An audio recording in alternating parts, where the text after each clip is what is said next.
Hey everyone, Nick Berlin with Berlin Builds. Today I'm going to show you how to put on a windowsill and how to case it. So the first thing that we need to do is we need to come in here and just clean up any sheetrock that's kind of flared up, that's going to screw up where the sill is going to go, as well as make sure that everything is flat along here. So if we do like a straight line across, see how that little bit of foam is going to be in the way? So all you do is you take like a 5-in-1 tool and you just kind of push that all down to make it so that nothing's gonna be in the way of your sill.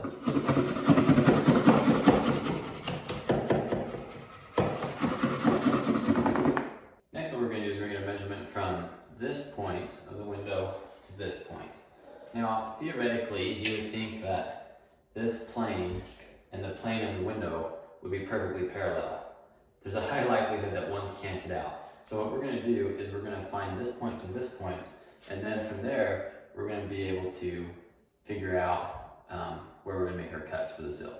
So what I do, I'm just gonna take my tape, I'm gonna butt it up right on that edge, and I come over here and you measure.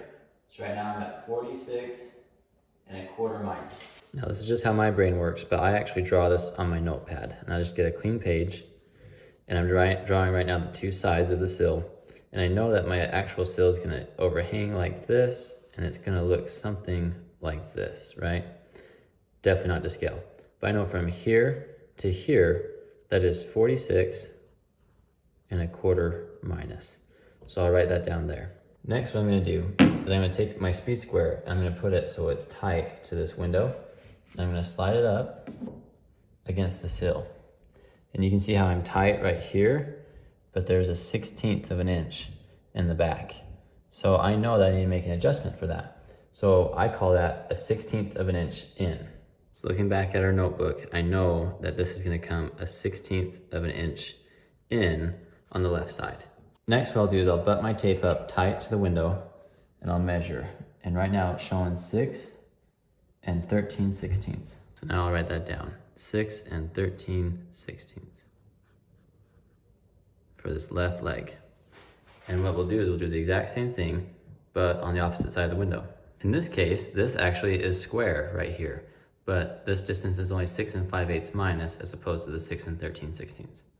Now you're gonna need to cut little legs from this point over. And now I'm showing this to you on the window that's already done, just to make it make more sense visually. But when on my notebook, I have my measurement from the inside of the window to the inside of the window. What I'm trying to show you is how you get the distance from this point to this point. So what you need to do is know what your casing leg is going to be, right? And if you're not doing casing legs, it's just a personal choice of how far you want it to extend. A lot of times I've seen about 1.5 inches if there's no casing leg. But since we have a casing leg here, you're going to need to do a reveal. So your standard reveal from the window to the casing leg is 1/4 inch. And now this casing leg is 3 1/4 inch wide. So I know that if I want my casing leg to be setting on this little, this leg, I actually need to have at least 3.5 inches more material than the measurement that I have right here. Now, that's gonna look really dumb if you just line that casing leg up right flush with the end of the sill. So what we did is I went 1/2 inch past, so I would make it so that from this point to here is 4 inches. And then something that you need to take into account too is how thick is your casing leg. This is 9/16 plus, it's almost 5/8 of an inch thick. So I wanted to have a 1/2 inch reveal on the front too. So you take, 9/16 plus and you add a 1/2 inch to it, right? Which is gonna give you 1 1/16 plus. So I know when it comes to this, where I've got the 6 and, oh boy, I think it was 13/16. I need to add 1 1/16 plus to get my total length. But when I come from here, I know that I need to add 4 inches. That way I can fit my 1/4 inch reveal, my 3 1/4 inch leg casing, then a 1/2 inch reveal. So going off of what we talked about, I know I need to add 1 1/16 plus from these 2 points, and 1 1/16 plus from these 2 points. And then from here to here, I need to add 4 inches. Same thing over here. So 46.25 minus plus 4 inches plus 4 inches is gonna be 54.25 minus. So what I'm gonna do now is I'm gonna cut my 1x12 to 54¼ minus. Now that I have this cut, I can work off of that little map that I made. So I know I need to go at least 4 inches over here. And then I need to go up from there 1 1/16 inches plus.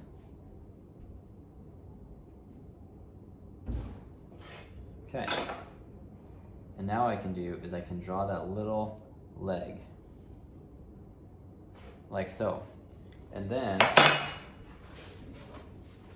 what I like to do is I'm gonna draw a straight line for my reference from this point over.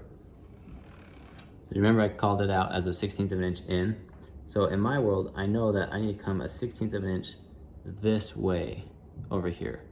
So what I'm gonna do is I'm gonna measure up the 6 13/16 from this point here to here, and I'm gonna go a 1/16 of an inch over. Once I have that point, I'll draw a line from that point down to this point, and that will be my side cut.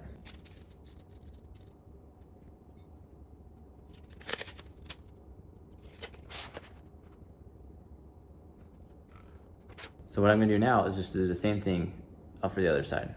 Now that I have this point found on this side and this point found on this side, what I'm gonna do is I'm gonna take a straight edge and draw a line between those 2 points.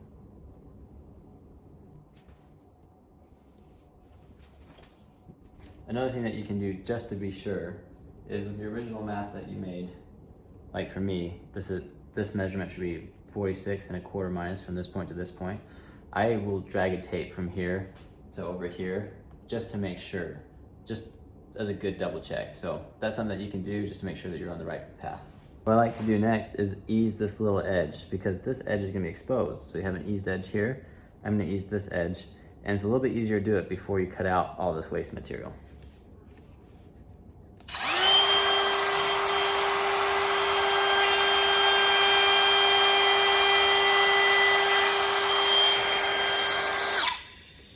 Now, if you don't have one of these little nifty trim routers, it's okay. You can actually do that with sandpaper. Just keep sanding until it matches the same over here. You know, with sandpaper or with like a palm sander, either way, you're just looking to ease that edge. Next, I'm gonna take my jigsaw, and I'm just gonna cut out the waste. Now, make sure that you stay on the waste side of your line. So like for me, I need to be on this side of the line because this is the 1 1/16 plus. If I cut on the right side of that line, I'm gonna make this not as deep as I intended it to be.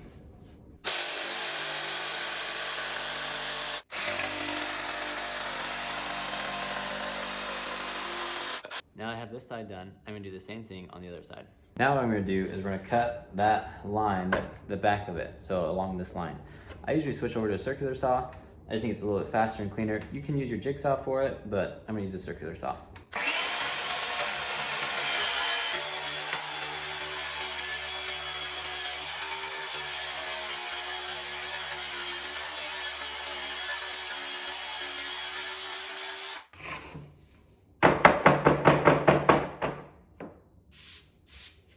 Next, we're gonna go ahead and set the sill in place. So this can be a little bit tricky.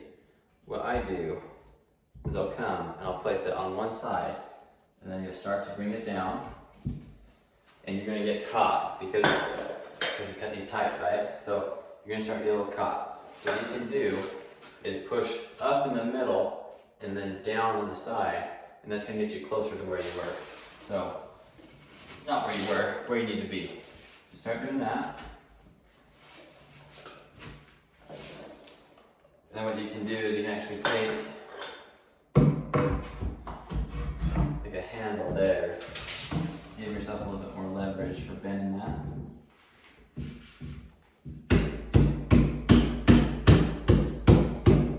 Now what I'll do is I'll grab a scrap piece of material and I'll set that over here and I'll put it right on top of that MDF.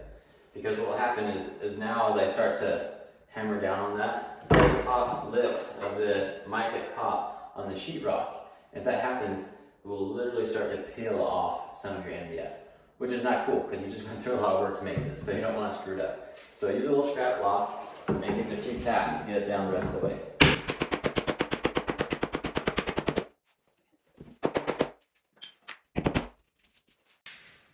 Now you can see we've got that sill nice and tight all across the window and on both ends where it's in the sheetrock. Our next step is to level the sill. So throw a level on there. Wow, it's almost. Okay. Well, when something is level, it's level, right? But if it was not level, in your case, I keep shims. So you would need a shim up a side, or shim, you don't really shim down. You need a shim up which either side you need to make it level. Or you can just get lucky and just have it be level. So that's a good way to live. Once you have it level though, what you do need to do is put a little bit of slope on your sill. So you don't want it to be canted back towards the window, because let's say someone leaves the window open and water gets on here. You don't want the water to flow back towards that window, get down to the wall, and start creating mold and all sorts of other unfun things. You want to give it a little bit of a slope so it's coming this way. So that way, in case any water ever gets on here, it will start to naturally draw the water away from the wall, so it can just fall on their carpet instead, and then hopefully just get dried out. What you do, you can put a little level on there. It's just about perfect. I don't usually get this lucky. It just is perfect. So what I'm gonna do now is I'm gonna nail it in place. So I've got it setting tight onto the framing that's below it, and I already have the natural slope that I need, and it's level. So I'm gonna use an 18 gauge nailer with 2-inch nails, and you're gonna go along and nail into that existing framing.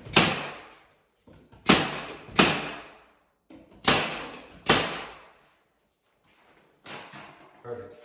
Now you have your windowsill in. So if all you're planning on doing is a windowsill, what you have left to do is a little casing that goes underneath, and you're done. What I like to do is I like to do my casing legs before I do the casing underneath, because I like to make sure that where that casing ends lines up perfectly with those casing legs. So let's do that next. What I'm doing now is marking a 1/4-inch reveal all around the window. You can use a tape measure and just hold it and do a carrot or a crow's foot for your 1/4-inch. I made this little jig once upon a time. It's just 2 pieces of hook strip that were scraps that I combined together, and I left a 1/4-inch reveal here and here. So you're just gonna see me stick that. I'm just gonna use that to mark my 1/4-inch.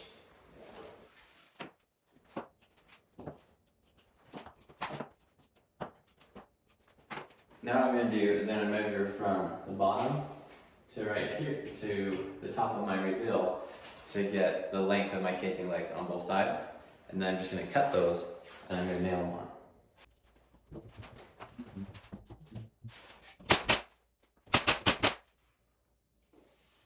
Now one thing that you'll find is you might have to bend the casing a little bit to follow the reveal. It is better to follow the reveal and have the board slightly bent, because people won't notice a slight bend in the board, but they will notice a reveal that is starting to disappear. This is just an 18 gauge nailer. This is a little rigid one I picked up that I needed a little bit ago. I still have it on the top, in case you're wondering.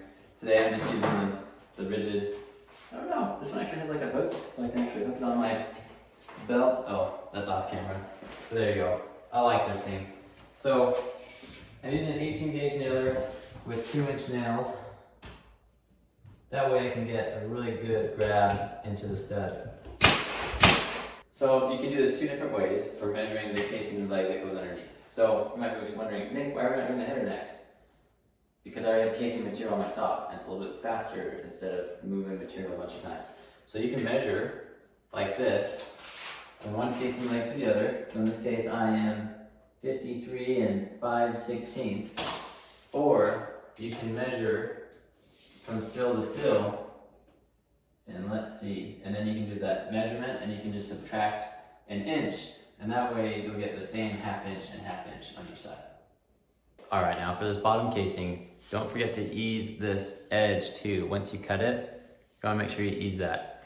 I already showed it to you once on camera, so I figured you'd get bored if I showed it to you again, but there. Ease both those edges, it's just a little detail. So now what we're gonna do is nail it on. And all you have to do is line up one edge with the casing that you have here. And then you just go along.